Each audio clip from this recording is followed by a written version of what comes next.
I'm Evelyn Lee. And I'm Je'Nen Chastain. We're collaborating on curated conversations to explore how the industry is changing. Together, we'll find ways to create new solutions to current challenges while elevating the value of architects. Welcome to Practice Disrupted.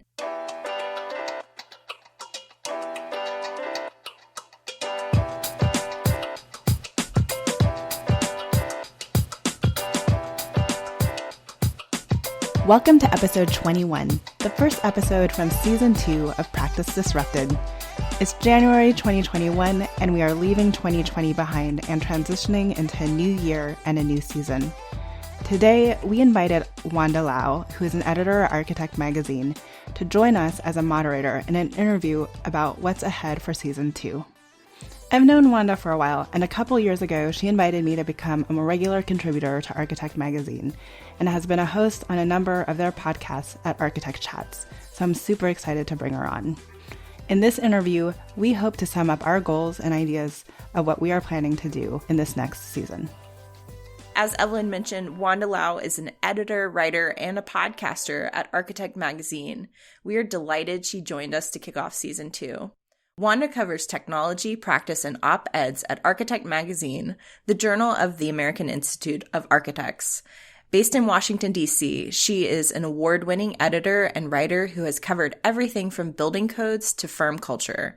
She's also a host and producer of the Architect Podcast Network. Prior to joining Architect, she worked for a decade in the AEC industry as an owner's representative, engineer, and communications director. But not all at once. She is part of our architecture and community, and we're excited to bring her on the show. Let's cut to the conversation. I don't have any notion that 2021 is going to be any different immediately from 2020, just the way it's going. It's just a mess. A continuation. Yes. The new page in the calendar does not mean anything. No, it was interesting. I think, so this episode is airing on January 21st, but we're recording on January 8th, just for perspective for everyone. So what happened this Wednesday, oddly enough, I think hit me that much harder emotionally, because we all may have this idea that things are going to turn over in the new year, right? There's new goals, new resolutions. That's when gym memberships get active again. Everyone's kind of doing this big reset. And I guess I was secretly hoping in the back of the mind that we did a reset as a country already. But yes, here we are in 2021. And yesterday we were 7 days in, and I noted this in the newsletter, but for our listeners, I was like, everyone's like, I had the free pass, the 7-day free pass on 2021, and I want to return it. I'm done already. Yeah, it's hard to stay away from the news right now. It's just so appalling, but expected at the same time. It's just an attack on American democracy and everything it stands for. I live within 2 miles of Congress, so Oh no! Right there. Wow, that must have been scary. The district was in a lockdown. They went under curfew, right? And there were definitely groups of unmasked men walking through my neighborhood on their way to probably the Hill.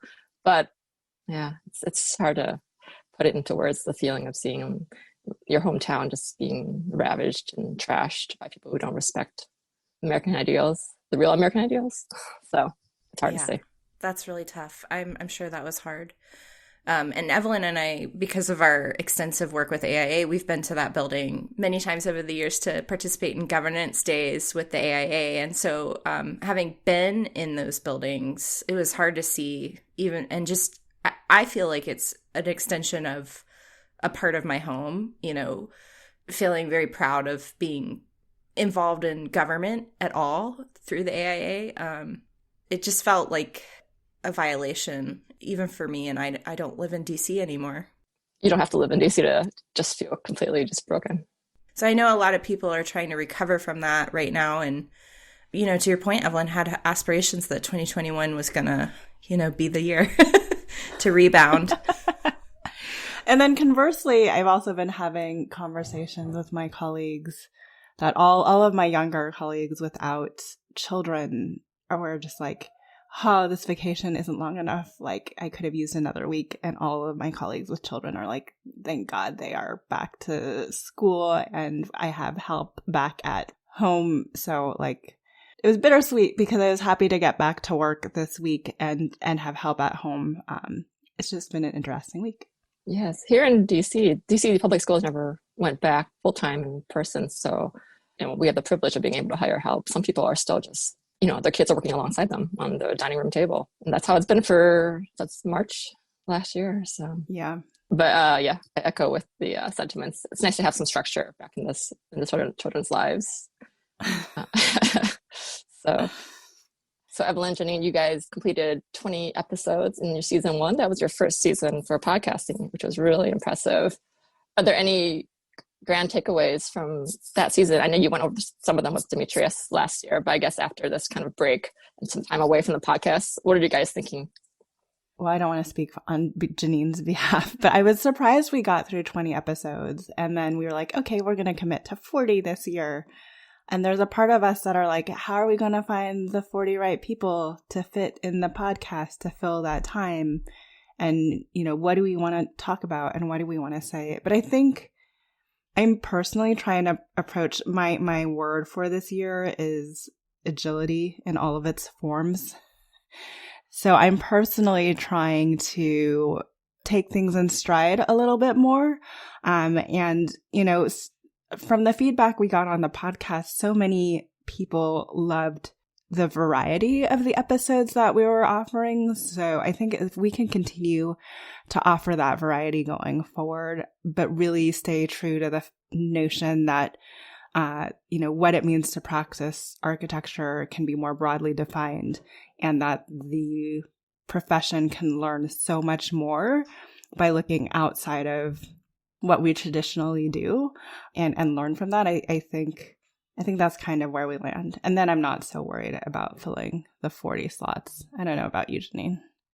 I'm not worried about that either. I know there's so many people out there that have ideas to share on this topic.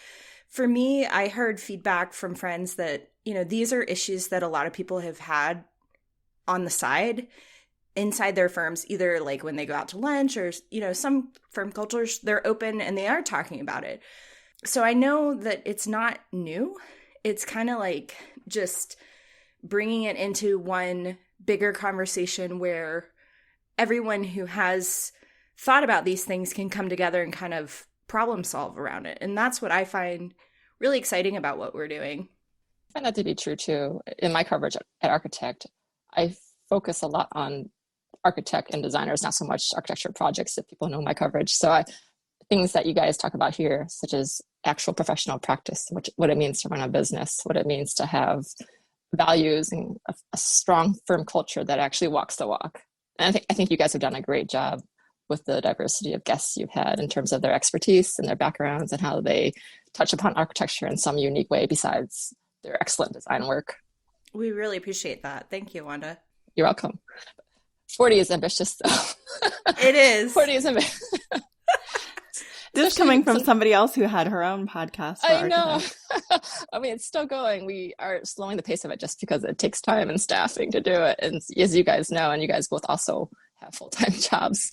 It does. I think we talked about this a little bit, but I think the amount of time that goes into this, I know Voices from the Future of the Profession was one that everybody really liked. And if you only knew how many hours went into that, it was a huge effort. That group, from Demetrius, who edited it, to the contributing speakers who wrote their stories.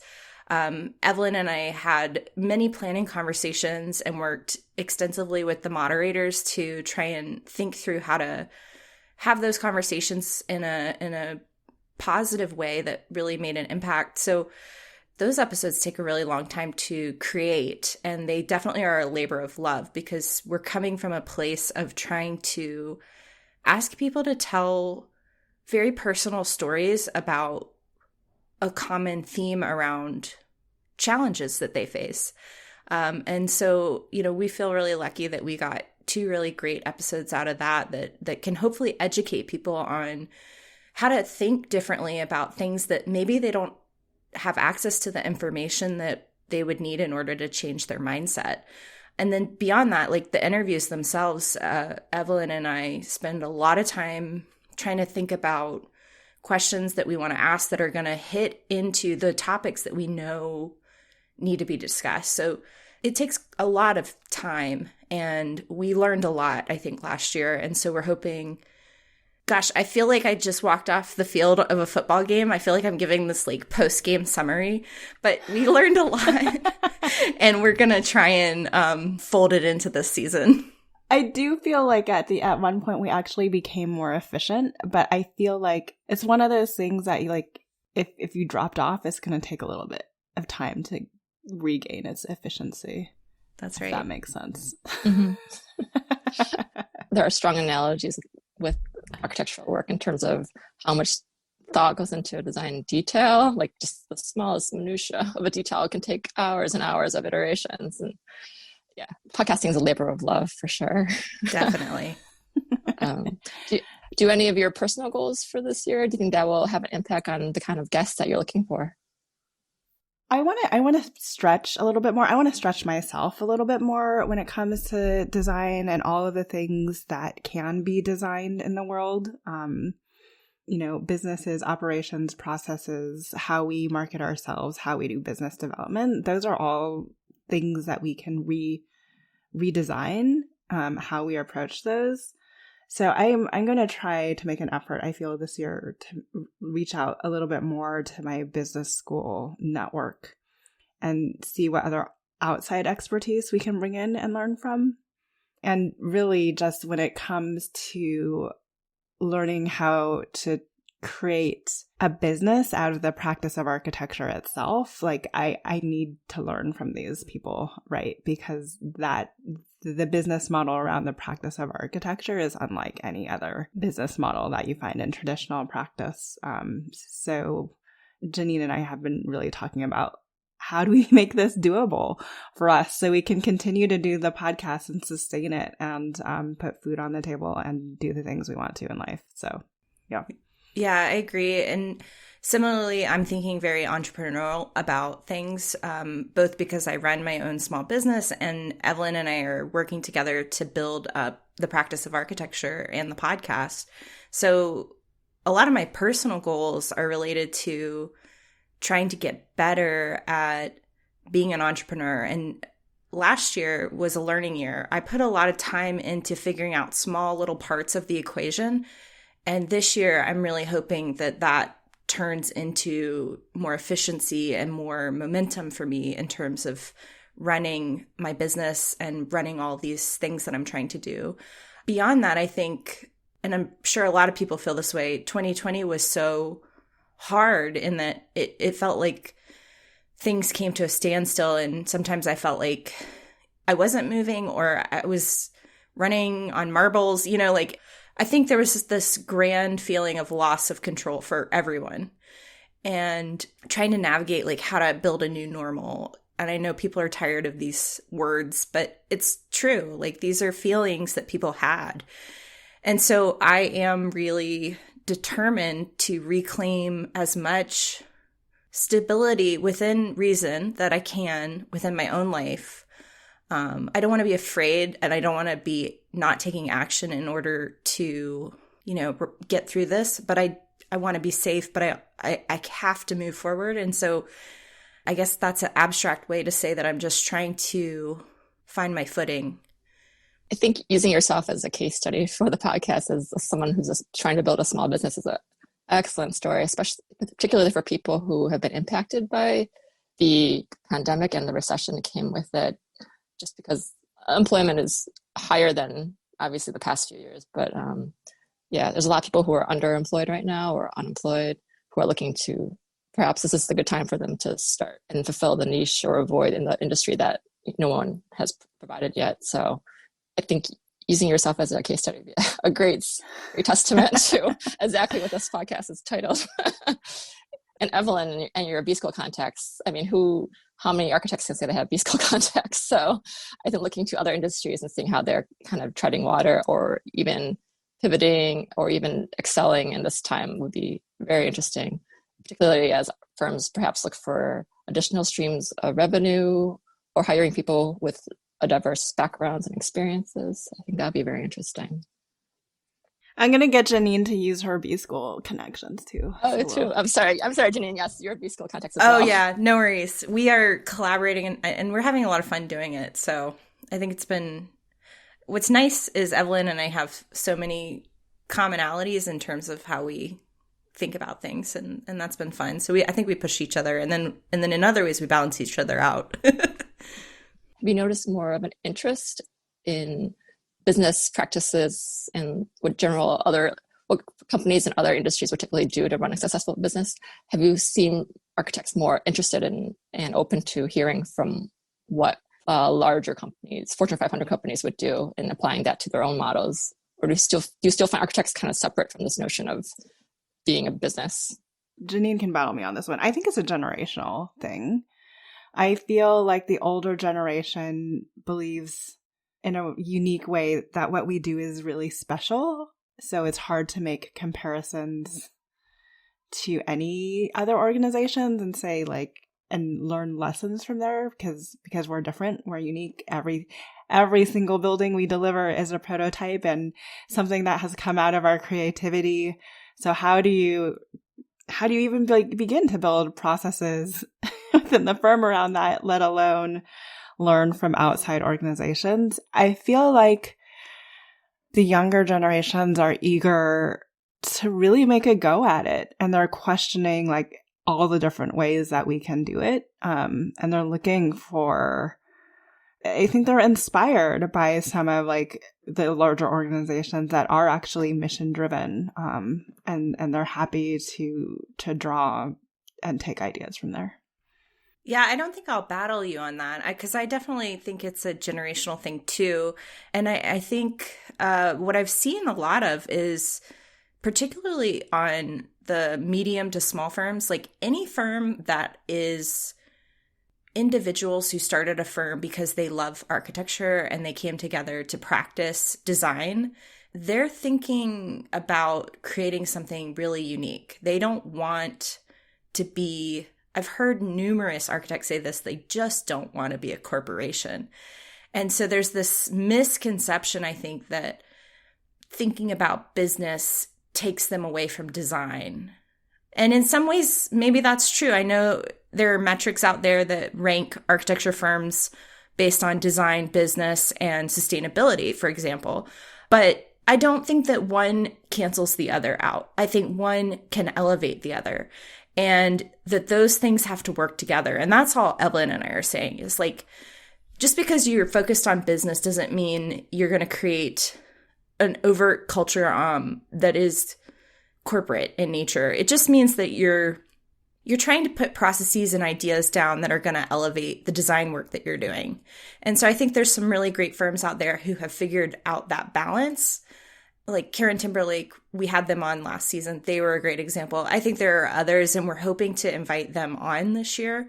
But really just a willingness to be innovative between business and design. Yes. Architect Magazine's Architect 50 is a ranking that ranks firms based on design, business, and environment. And also we're looking at adding an equity metric as well. And they're not mutually exclusive. And one person doesn't have to do all of them. It's just a matter of hiring the right people to kind of meet the goals and be able to articulate that. What should be the goals for these particular streams? So Evelyn, you're expanding a lot of your work on the practice of architecture, and I understand you have a new playbook out. Can you talk more about it? Yeah, so we released it at the end of the last year, and we're only going to continue to grow it this year. But we found that all firms, no matter what size you are really questioning what's it going to look like after we emerge out of COVID? What does the new workplace look like? What does the new firm look like? How much flexibility do we give our people? This is not true of just architecture firms. It's what we are asking at Slack, to where I work. It's what Salesforce is asking. It's what Google and Facebook and Twitter and all the big tech firms are trying to figure out. I mean, I don't know of any business that isn't asking this question. The reality of it, though, is that I think the majority of organizations will try to be a hybrid mix. So they will ultimately try to keep the flexibility or allow for greater flexibility, which means that at any given time, your entire teams, unless you set up an intentional meeting for your entire team to be in the office at one time, at any given time, the team's probably not going to be all physically present. So what does that mean? And if you look at the three different models of practice, one being everyone in the office, two being all remote, and three being a mix of the two, the hybrid practice is the most difficult one to undertake because of that. Because you could have a physical team, but you always have to act if one person isn't there. And how do you make sure that they get all of the information that they need? So we've developed, this is key and core to the work that I'm actually doing at Slack right now, and all the questions that we're asking around what does it mean for meetings? If we have 3 people in San Francisco and 2 people in New York, do we all still jump on our individual computers so we have a more equitable online meeting experience? Versus before, when we weren't all remote, those 3 people in San Francisco would be sitting around a conference room table, or it might be 5 people in San Francisco and that one remote person. And that one remote person just felt, it's hard to see all the 5 people on the other side of the screen. It's hard to interject, and that's just kind of one example of how you have to rethink everything you're doing to be inclusive within a hybrid practice. So that's kind of, I feel like, where we're focusing where I'm focusing the practice of architecture. There's so many subtopics that fall off of that, right? Like, you have to build a culture that's values driven to support this practice model. You have to relook at all of your operations and processes from the ground up and rebuild them, including how you hire people, how you onboard people, how you mentor people, with intention. Some of the biggest complaints architecture firms I hear are saying, like, everything you learn from that gets picked up from overhearing conversations that are happening in the office, you're not hearing anymore. My argument would be, I in the majority of architecture offices that I walk into, a lot of the people that are doing CDs have their headphones on to focus in an open office environment. So how much of that ambient noise are you really learning from? And how do we rethink how we mentor the future of the profession? So, like, I feel there's just so much content there that really play to everything that we started talking about in season 1 that can go into season 2, but also build like a body of work for the practice of architecture in general. I agree. And you're right, Evelyn. I think that culture piece for me is so important. Having worked in architecture firms, I think that that's the piece that you have to figure out if you want to be a thriving office, and especially in a time when maybe your entire team is still at home and hasn't seen each other since March of 2020 in person. Culture is a metric that you have to be investing in and thinking about. And largely it's been neglected. And I think some firms have attempted, and they're working on things that they want to do around those conversations. But I think there's so much more potential there that is being ignored or overlooked because it hasn't been historically a part of our industry. It's always been an external thing to the firm, and only perhaps, I know that small firms are able to have that really nice culture, and large firms are able to offer programs that enhance culture. But overwhelmingly, when it comes down to it, like if you're working on a deadline, culture becomes a neglected part of this industry. And that's what we're talking about. It's not the happy hour after work or the morning office meeting. It's like the culture of the firm when things are really hard, and like, how do you navigate all of that? I know there's a lot of different people out there doing good things, and that's what we hope to dive into and understand, and understand how to have conversations around culture that elevate the people in the office. I'm really passionate about making sure that millennial and Gen Z designers who decide they want to become architects make it to become architects and don't leave this industry. I mean, that's why I am doing what I'm doing, because I've seen too many people walk away from this industry because they feel undervalued. They don't feel listened to. They don't have a way to move up fast enough. And that's unfortunate, because this industry it has so much to give. And I really want to see that next generation of talent become exactly who they're meant to be in terms of leading the firms of the future that we need. I think the design profession can definitely benefit from the emerging generations, just because they're more open to ideas that we need to implement more commonly in design, such as their attention to sustainability, to ensuring accessibility, equity, working in communities who need it more than potentially high-paying typical clients that turn to architecture. So I think that's critical. And I like your point that when you guys are talking about culture, you're not talking about like virtual happy hours like on every Friday, which can be fun, but it's probably people are tired of that by now. It's more just the culture of understanding that people need to be flexible in their work hours, especially right now, in terms of if they have children, or if they have maybe night school, if they have other jobs to support them or their families, or they're caregiving their own parent, providing caregiving for their own parents. It also needs to support a culture of mentorship for bringing up the newer and emerging professionals. Just giving grace to people at this time is I think what people really value right now in terms of culture. Yeah. Not so much just like company merch or anything. Yeah. So, and Evelyn, are you guys, and Je'Nen, are you guys sourcing these ideas from your own work at Slack, or are you finding other firms that are practicing? I know there are some small firms, like you said, who have always been completely virtual, and maybe those models are a starting point, but where are you getting these ideas and case studies? For a starting point, I've been sourcing a lot of what I've been learning at Slack through other virtually or remote first companies as a starting point.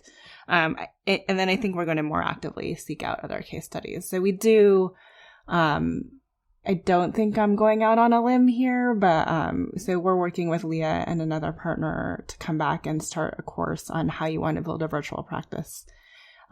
Should you want to build an entirely virtual practice? But I feel like as we find more of those firms that have done these type of things, this would be a great opportunity, and we would be happy to highlight them in a variety of different ways. A lot of my research comes from a decade of conversations with people that work in firms all over the country. I have been lucky because I have a very extensive network that I gained through my time with AIS and AIA. So I feel very tapped into what's happening across the country. And I think the rest of it is through a lot of my research that I do external to the industry, like, my training in business school, and then a lot of my stuff that I read that's business management related. I've always had this, and I've talked to Je'Nen about this. I don't know if this is going to be the year that this gets built out. Probably not. We have a lot on our plates. But Glassdoor, there was this person that released this. It was meant to be like Glassdoor, but it was called Inside Arc. I don't know if Wanda, you're nodding. I don't know if you remember that it was out in the world. But what happened with Yelp, essentially the first time that everyone kind of complained about architecture firms, and the founder got a lot of threats about from principals. So it didn't ever evolve into something like Glassdoor. But I feel like there is a greater need to either find a way to get architecture firms to participate in like the transparency of like what happens within our firms, for them to be exposed a little bit more. Technology firms are encouraging their people to go to Glassdoor and make comments. I was at an architecture firm where we were determined that for every negative comment that went up, we thought the principal was logging on using 3 different emails to post 3 positive comments, which is kind of beside the point because he actually never made changes to the firm. He just try to overpower negative comments with positive comments. But I think there's an opportunity there to like, how do you create that environment? We've also talked about a lot of architecture firms don't do like yearly employee engagement surveys. So is there an opportunity for a third party to kind of step in and gather all that data, and ask a consistent handful of questions across all firms as they gather that data? I think that's an opportunity to understand more about how culture is being evolved or not evolved in architecture firms. Those are all like on the, I don't know, maybe the 5-year roadmap. And if somebody gets there sooner, I'm all for them getting there sooner. Just, we would love to partner with you. Evelyn, should we talk about what we're doing this year? Sure. We're really excited this year because I think one of the big goals is to build a community of like minds, people that are thinking outside the box, innovatively. They're interested in business or growing their skills from a business standpoint, even if they're still practicing inside a firm. But we're thinking about how to create a lot of really great resources that support those people so that those conversations are happening in a concentrated way where they can grow. Is that in conjunction with the playbook? Is that a separate forum or platform? So honestly, we're looking at starting a membership program, so when we talk about growing a community, we want to be really intentional. We talk about intentionality all the time. So we want to be really intentional about the people in that community and make sure that it's a vibrant community. So when people are showing up and giving their time to it and paying into it, they're getting true value out of it. And there's plenty of other forums out there that talk about entrepreneur and traditional practice, that talk about path to licensure, that talk about details and codes. I think that's the first time I've ever said details and codes on Practice Disrupted. So obviously that's kind of like not where we're going to be focused. But, it's going to be playing on helping these people develop pieces of the hybrid practice playbook. So the culture piece, the mentoring piece, the people piece, helping them understand what tools are out there to move them forward. I think we're going to give them access, or we're going to give them greater access to our podcast guests. So that we've actually pre-recorded a few episodes in December where we've already asked those guests if they'd be willing to come back and do an Ask Me Anything with the community. So that means that our listeners will get a chance to engage with the people that we're bringing on the podcast. And we're actually looking at being more active about hosting our own webinars. And we're making a conscientious effort to increase the variety of different ways people can engage with practice of architecture and the opportunity to learn from not only from us, from other experts and from like others in the community as well. Yeah, like-minded people coming together to talk about shared issues. And are you targeting a certain people with certain levels of experience, or people across all levels of experience? Just some other kind of mindset? Yeah, I think it's more of a mindset thing for me because I think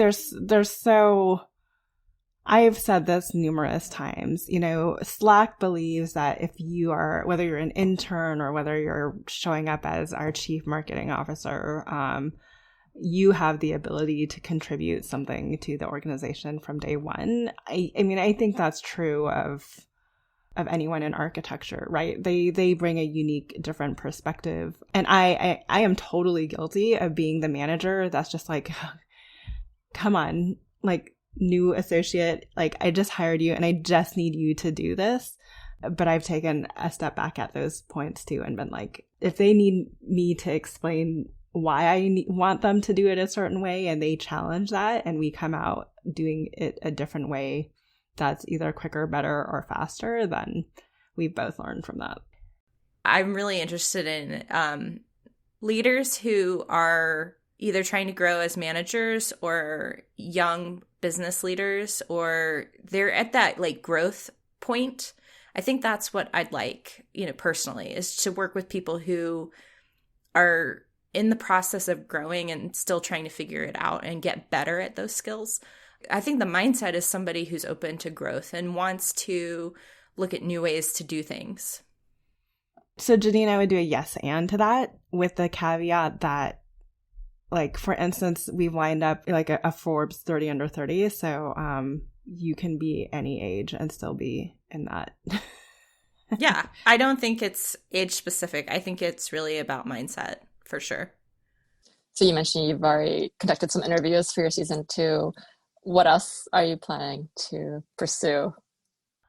Well, we had a great conversation actually this morning. It's been a long morning of recording, talking about the importance of knowledge management and capturing knowledge and what that looks like. I've brought in some people from Slack. Slack announced a future forum last year that they're going really deep on kind of what does the future of work look like. And they're approaching it from a 3-tiered perspective. It's people, process, and place. So they have actually somewhat of a more academic research outcomes of some of the survey questions that they're doing and how organizations are designing new ways to work together going forward. We're looking at bringing in some younger entrepreneurs that have gotten VC funding to launch products that support the architecture industry. We're also looking at, I'm also trying to chase down a few individuals who have, launched products given their architecture background, but the product might not be at all related necessarily to the practice of doing architecture. Initially trying to pull in a couple contacts that I know are going to hit into those business skills that we've talked about, like practice issues. So we've got someone who's operations focused. We've got someone who has a digital marketing background. I'm trying to get this other person that has a really good perspective on people management skills and coming from outside of the industry. So hopefully she'll say yes. And then we also are going to continue, like the Voices series is going to continue. I think we are looking at ways to keep that fresh. And I'm talking to a couple of different people about potentially organizing the next one on that. So yeah, and we can actually get more specific about that because I feel like Je'Nen, you got really excited, but we are looking at doing one Voices of the Future from a handful of students that just graduated during the pandemic and what they're facing. What a crazy time. I know, actually. And so we do have some people that are interested in doing that for individuals that graduated in 2020 into that climate. And Evelyn had the great idea of like thinking about that in context to the last recession, because I know there's a lot of parallels that this is not yes, this pandemic was crazy, but that dread of being a graduate into a market that doesn't have jobs is not unique. It's happened before. Recessions are cyclical, and we know that there's people who are my age that graduated in the last recession they've figured out how to come through. And I think hopefully we can provide anybody who's finding themselves in the 2020 graduation market in 2021 and adjacent years, a little bit of hope behind that. And then we were also looking at, and Wanda, you've alluded to this a few times, but those individuals that are wearing multiple hats, both at home and at work by being caregivers, and especially like kind of mid-career women in the profession and what that looks like. We have a lot of things we want to cover, but we see them all connected through a practice perspective. Mm-hmm. No, I totally dig practice coverage and all the formats it takes.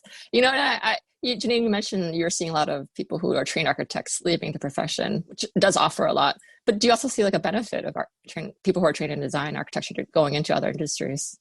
Oh, absolutely. I see it as positive. And I think a big thing that we talked about last year was that we wanted to shine a light on that, because I don't know why it's like this. I guess just cultural issues again. But a lot of times when those people leave, they are no longer part of our industry unless they're like adjacent enough that it benefits the firm in some way. Like, I don't know. We do have a way, like if you aren't following the licensure path and if you didn't get on this path, and this is true of how, what I would like to see change in the AIA is how do we capture all of the people that have an architecture background and have a love for architecture, but found a different career trajectory. Like, I feel like they could be our biggest advocates, but we tend to isolate them in a very negative way, and not include them in the profession anymore. Yeah, I remember early on, Evelyn and I both were like, okay, we got to stop using the word alternative careers, because like it just feels so condescending, to put an other label on it. To us, we want to show value in it. Like, we brought on Rebecca, who was probably the most unique voice from the Architecture and series. She works at Lucasfilms, and after her interview and listening to it, I watched Mandalorian season 2, which she worked on, and I barely was listening to the story. I was like, except for like at the final when Luke revealed himself. Just kidding. Yeah, then spoilers. Then I was just like looking at the renderings, but mostly I was looking. That's my favorite part of I love seeing the renderings at the end. Yeah. Sorry, go on. Oh no, I was studying the architecture. Like, I never thought to study the architecture in that show until I had that conversation with her, and then I followed up with her, and I was like, oh my gosh, now I want to know which sets did you work on, and so we've been emailing about that. But it's just really cool. I think there is architecture in these other career paths. You just have to look for it. I know Evelyn used to say that, I'm probably quoting you background to yourself, right? But you used to say architecture is like 3 recessions away from being extinct. Yes. Do you think that's even more true now, given that a lot of tech companies are kind of moving into the space too? Kind of, I'm thinking like, I mean, I think we have to keep an eye on it, right? Like, the amount of funding going into the construction technology, real estate technology, is like pretty astronomical how quickly that's grown. I would hold that traditional practice, since maybe is now 2 recessions away from being extinct because we find ourselves in the middle of another one. It's not necessarily an evolve or die situation, but at the same time, it kind of is. I think we just need to be aware of everything else that's happening around us. So, SoftBank bailed Katerra out, and I just know that there's going to be a lot of architecture people out there saying, told you so, this isn't going to work. And I think to take that approach is just kind of dismissive of the opportunity that still exists in that space. Yeah, I think there are a lot of interesting models of architecture coming forward that straddle tech and design, and it's not a bad thing either. Again, they're very compatible. But I'm looking at like Generate is another company that's doing a lot of great modular architecture, and usually really capitalizing and leveraging technology to create almost bespoke design, but much faster than traditional design routes. So I think borrowing those ideas across tech and design it can be very lucrative and promising. Yeah, absolutely. And without compromising design at all. That was so much interesting stuff. Well, I'm excited. So if you guys are going to do 40 podcasts in this season, it's almost 1 per week recording. You probably batch some of them, but that's still a lot. Well, we're gonna be in a sprint through to May. And then we'll take a little bit of a break over the summer, and then we'll come back and do our second sprint. So we'll do 20 and then a break and then 20. Good luck with everything. But we're going to bring you back, Wanda. Yes, I'd love to come back anytime. Thank you for asking me to be on. It's such an honor. Hopefully that was an interesting point of view into some of the conversations that we're having behind the scenes. We will be inviting Wanda back as a guest speaker later this season to talk about getting published and the importance of writing to build knowledge leadership. I also want to clarify one point that I realized is potentially confusing from the interview. At one point I stated, I want to keep people in the profession so they can become architects and don't leave. And almost immediately after, I stated that I see value in people pursuing careers outside of the industry. That's so confusing, Je'Nen. I know. Some people might find those two ideas at odds. And And some, might understand where I'm coming from, but perhaps that's a conversation for another time. The main point is that people are walking away from our industry and we're losing people.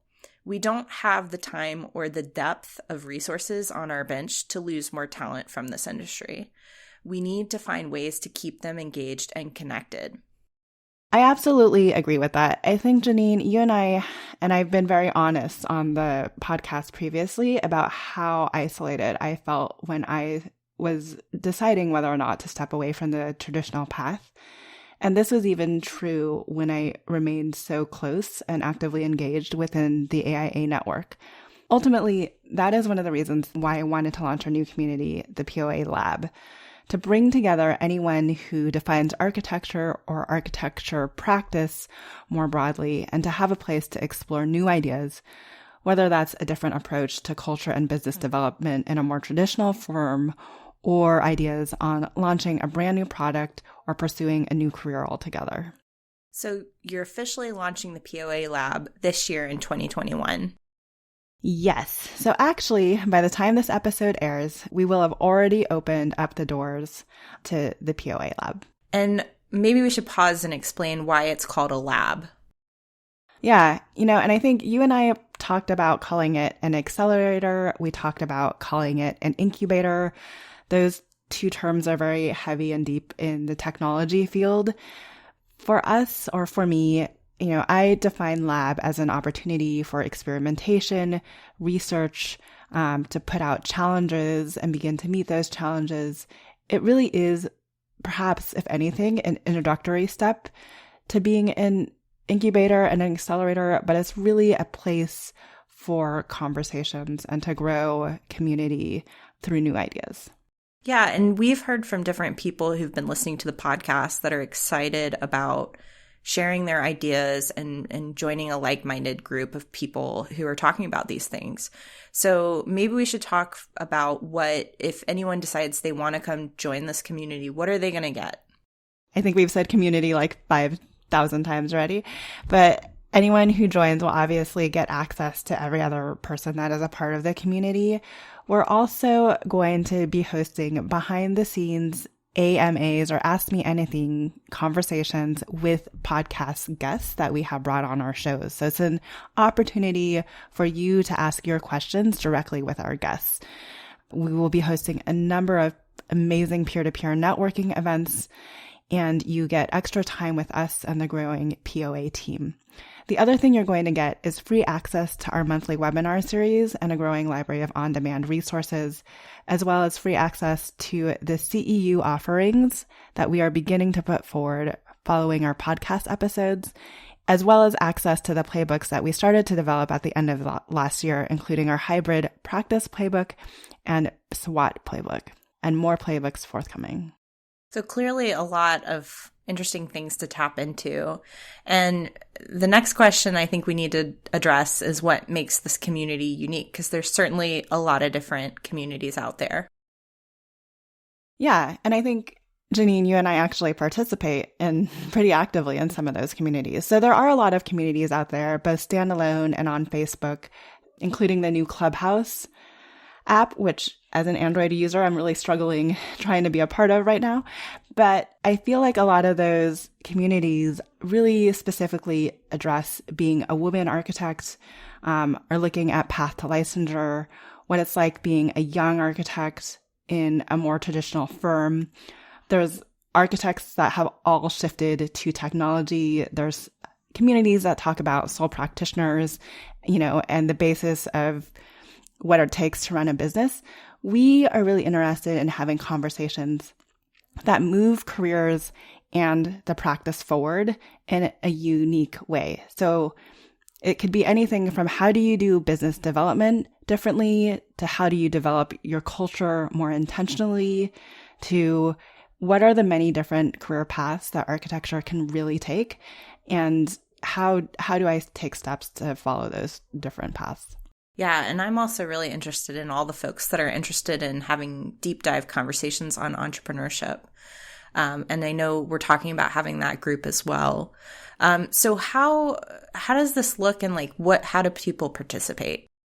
Yeah, so actually when this episode airs, we'll have opened an application process. And the reason why we're doing an application process is twofold. We really want to make sure that we bring together individuals that are truly forward-thinking and talking about evolving their careers and evolving the practice of architecture. Two, we are trying to grow the community intentionally. And I think you'll be hearing a lot about intentionality over this year. But rather than letting anyone register and become a part of the community at any time, we will be accepting a limited number of individuals on a rolling basis each month to make sure that it remains active and that people really stay engaged. For those who are considering this, we're looking forward to meeting you and having additional conversations in the months to come. And if you've been listening, we really appreciate you too, and we're glad that you're hanging on and joining us for the upcoming season. So I know we've covered a lot in this first episode, but clearly we're excited. We have a lot to offer, and we're growing a lot of different resources for our listeners. So any way that you want to get involved, we're trying to give you something that you can tap into to get more information about the topics that we're discussing. And of course, give you a place to engage more with our guests. And with one another. I think bringing our listeners together are equally important for us. And on that note, tune in next week. Thanks for joining us on Practice Disrupted, a podcast by Practice of Architecture. Visit us at practiceofarchitecture.com to find out more about future episodes and the changing nature of practice. We have several ways you can get involved with our growing community. Find us on social media at Practice of Arc. You can also become a member of the POA Lab or join us on Patreon.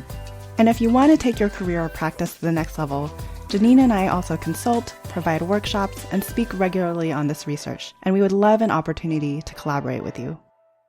This show is part of Gable Media. You can learn more about other podcasts and video channels in our community by visiting gablmedia.com. We are also looking for sponsors who want to partner with us in 2021 and beyond. If that's you, please contact me directly at evelyn@practiceofarchitecture.com. If you like the research we're doing here, please help us out by leaving a rating or review on Apple. We appreciate you subscribing on your favorite podcast app. Don't forget to share with your friends, and feel free to let us know what other topics or speakers you're interested in hearing from. Thanks for listening, and see you next week.